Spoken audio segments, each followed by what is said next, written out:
জাহাঙ্গীরনগর বিশ্ববিদ্যালয় কেন্দ্রীয় শিক্ষার্থী সংসদ জাকসু নির্বাচন, যা ৩৩ বছর পর বৃহস্পতিবার ১১ সেপ্টেম্বর ২০২৫ সকাল ৯টা থেকে শুরু হয়েছে, চলাকালীন বিভিন্ন অনিয়মের অভিযোগ উঠেছে।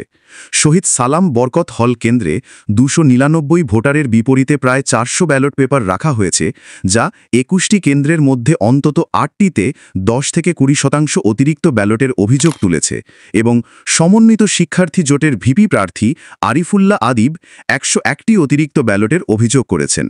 নির্বাচন কমিশনের সদস্য ও প্রধান কমিশনার অধ্যাপক মুনিলুজ্জামান এবং সচিব অধ্যাপক রাশেদুল আলম জানিয়েছেন, অভিজ্ঞতার অভাবে ভুল হলে পুনরায় ভোটের জন্য অতিরিক্ত ব্যালট রাখা হয়েছে এবং কোনো অস্বচ্ছতার সুযোগ নেই।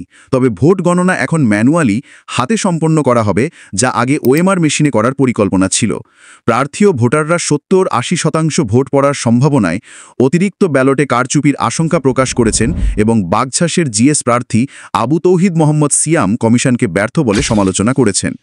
শহীদ তাজউদ্দিন আহমেদ হলে ছাত্রদলের ভিপি প্রার্থী শেখ সাদি হাসানের প্রবেশের চেষ্টায় উত্তেজনায় ভোট আধ ঘণ্টা বন্ধ ছিল এবং আরিফুল্লাহ আদিব ছাত্রদলের ভয়ভীতি, কেন্দ্র দখলের চেষ্টা এবং গার্ড মারধরের অভিযোগ করেছেন, যেমন জাহানারা ইমাম হলে। সর্বশেষ আপডেট অনুসারে বৃষ্টি ও বিদ্যুৎ সমস্যায় কিছু কেন্দ্রে ভোট সাময়িক বন্ধ হয়েছে এবং চার্জার লাইটে ভোট নেওয়া হচ্ছে। এছাড়া বিশ্বকবি রবীন্দ্রনাথ ঠাকুর হল থেকে জাতীয়তাবাদী ছাত্রদলের কেন্দ্রীয় সহ উপসভাপতি হাফিজুর রহমান সোহানকে আচরণবিধি লঙ্ঘনের অভিযোগে আটক করা হয়েছে।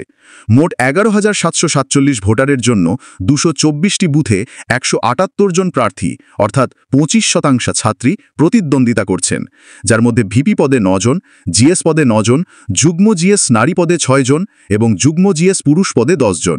ঢাকা জেলা পুলিশ সুপার মোহাম্মদ আনিসুজ্জামান বলেছেন, নির্বাচনে কোনো ঝুঁকির আশঙ্কা নেই। Info today Bangla.